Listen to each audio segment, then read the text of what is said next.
जब भारत सरकार 5 लाख से ज्यादा लोगों से नहीं डर रही, जो दिल्ली के चारों तरफ डेरा डाले बैठे हैं, जिसने पक्के मकान सड़कों के ऊपर बना दिए, तो आपका क्या खेल करेगी सरकार, वो हम बताते हैं क्या होगा बंगाल के साथ में। वे एक मुट्ठी चावल मांगते हैं आपसे, आप उनसे भाव की बात करो कि 1850 रुपए जो भारत सरकार का भाव है वो कब मिलेगा हमारे। जिस खेत में हम बैठे हैं ये चावल का खेत है, इसका रेट है 1850 रुपए, 18 रुपए 50 पैसे किलो, ये सरकारी रेट है। जब आपसे वोट मांगने आए तो वो जरूर मांग लेना उनसे। इसी के लिए बैठे हुए हैं दिल्ली में कि एमएसपी पे, मिनिमम सपोर्ट प्राइस पे देश में कानून बने। अगर वो बंगाल का किसान है, आसाम का किसान है, वो कर्नाटक का किसान है, उसका धान भी उसके कम रेट पे ना खरीदा जाए, उसकी जो दूसरी फसलें हैं वो भी कम रेट पे ना खरीदा जाए। अभी आपके साथ में क्या होगा, जो उत्तर प्रदेश और आसपास के क्षेत्र में हुआ है, वो हुआ है कि 10 साल पुराना ट्रैक्टर आप नहीं चला सकते, 10 साल पुराना पंपिंग सेट आप नहीं चला सकते। आपके यहां 15 साल का होगा भी, 15 साल में जो भी डीजल से चलने वाला सिस्टम है आपका, वो आपके यहां पे बंद है। आपके साथ में क्या होगा जब सरकार, भारत सरकार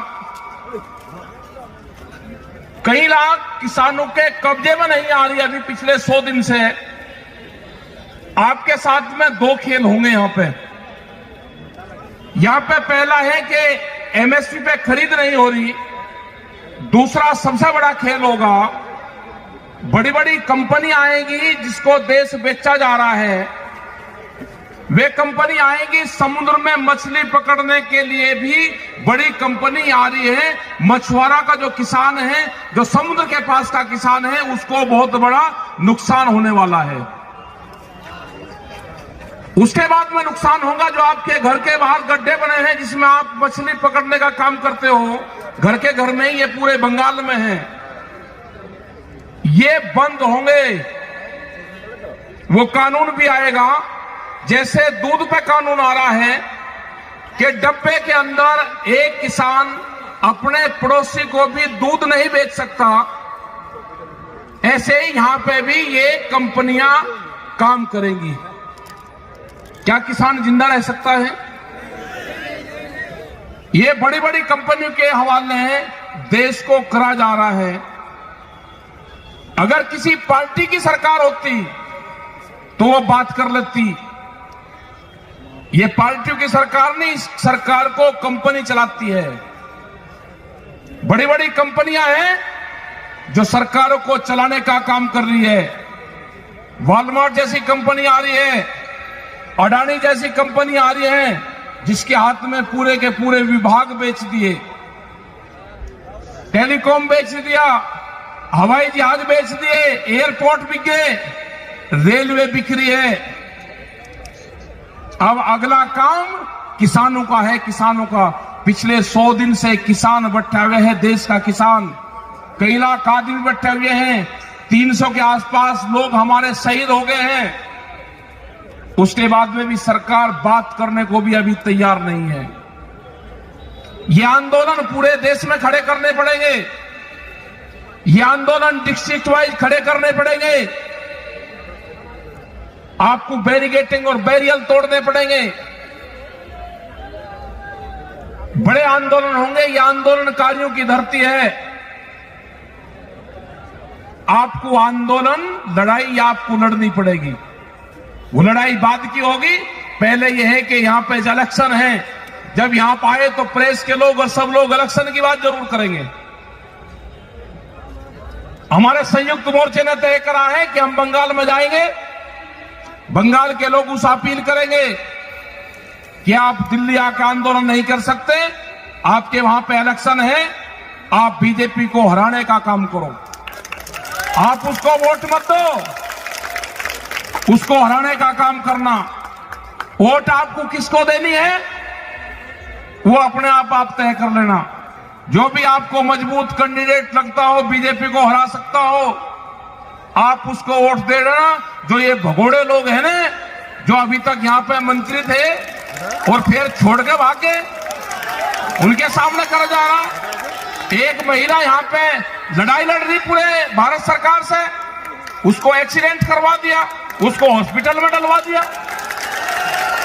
आप देख लेना किसको आपको देना है वो। हम तो संघर्ष वहां पे करते रहेंगे। हमने कहा कि जब तक 3 बिल वापसी नहीं होंगे, किसान घर वापसी नहीं जाएगा। जब तक एमएसपी पे कानून नहीं बनेगा, किसान घर वापसी नहीं करेगा। एमएसपी पे अगर कानून बनेगा तो यहां से भी चावल पैदा करने वाले किसान को 1850 रुपए अगर कोई भी खरीद करेगा, या सरकार खरीद करे या कोई व्यापारी खरीद करेगा आपके गांव से, तो उसकी रसीद आपको देगा पक्की 1850 रुपए से कम पे वो खरीद नहीं कर सकता।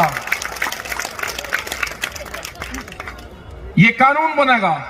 हमने कहा कि प्रधानमंत्री का पायलट प्रोजेक्ट है डिजिटल इंडिया, जो 23 किसानों का फसलें जो उगाता है किसान, जिसकी एमएसपी तय है, उन किसानों को उस डिजिटल इंडिया कैंपेन से जोड़ दिया जाए।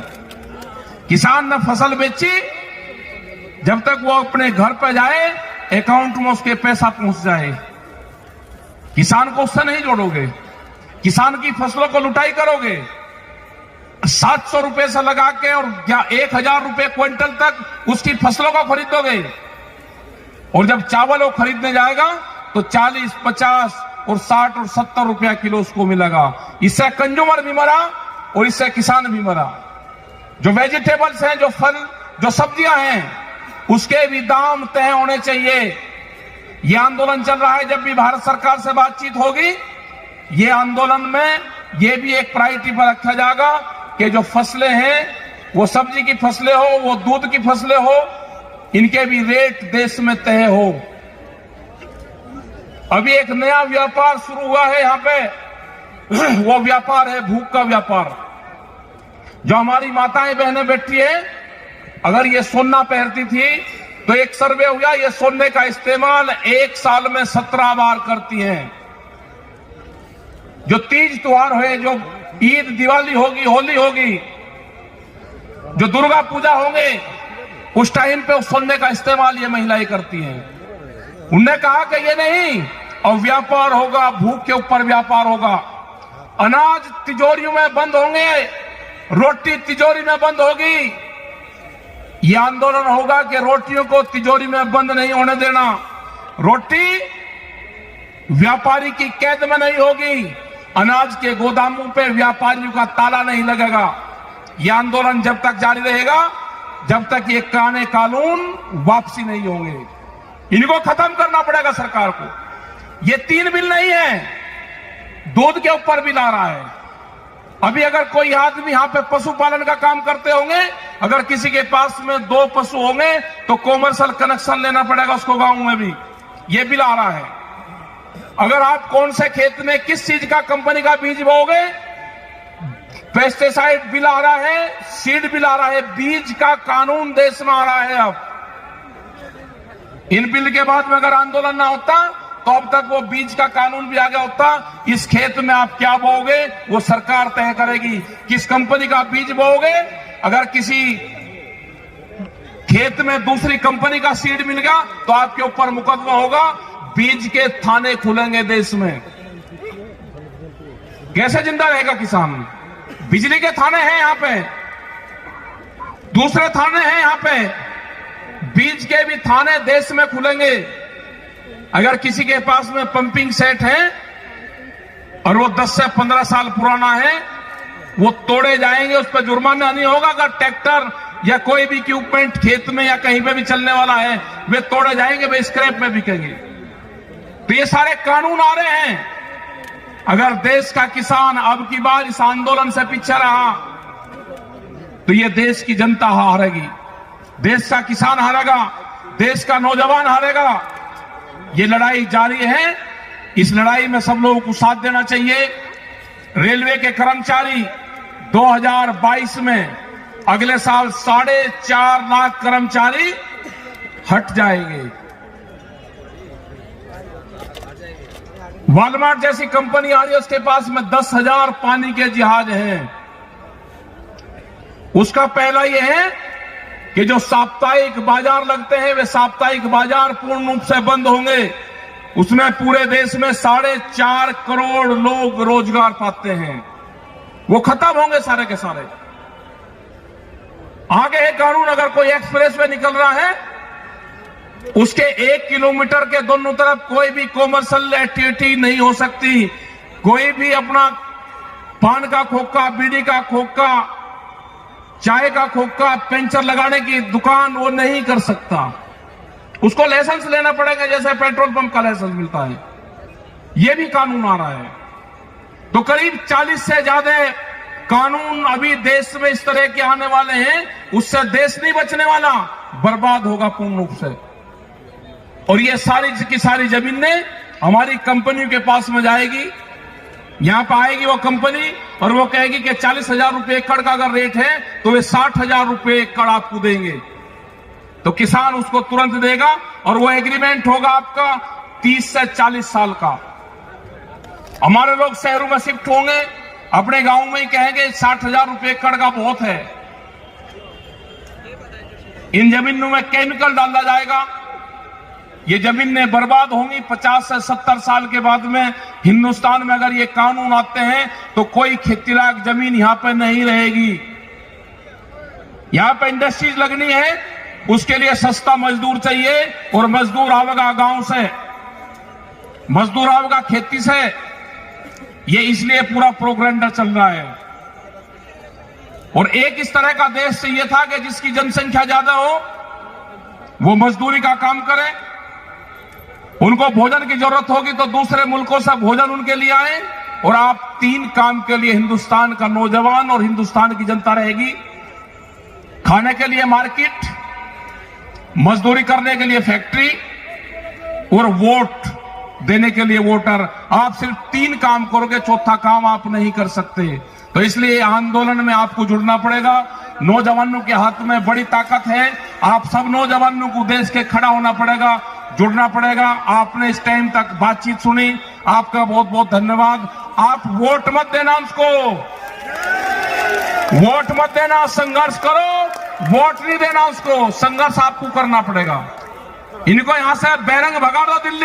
दिल्ली में हम बैठे हुए हैं, इनकी तलाश में आए। यहाँ पे ये सरकार, वहां से दिल्ली सरकार 1.5 महीने से गायब है। पता चला कि बंगाल में गई। हमारे पूरे संयुक्त मोर्चे के लोग, राज्यपाल जी हैं हमारे लीडर, यहाँ पर बैठे हुए हैं। हम आए हैं उनको तलाश करने, कहीं आपको मिले तो पकड़ के ये जरूर पूछ लेना उनसे। तो धन्यवाद। जय हिंद, जय बंगाल।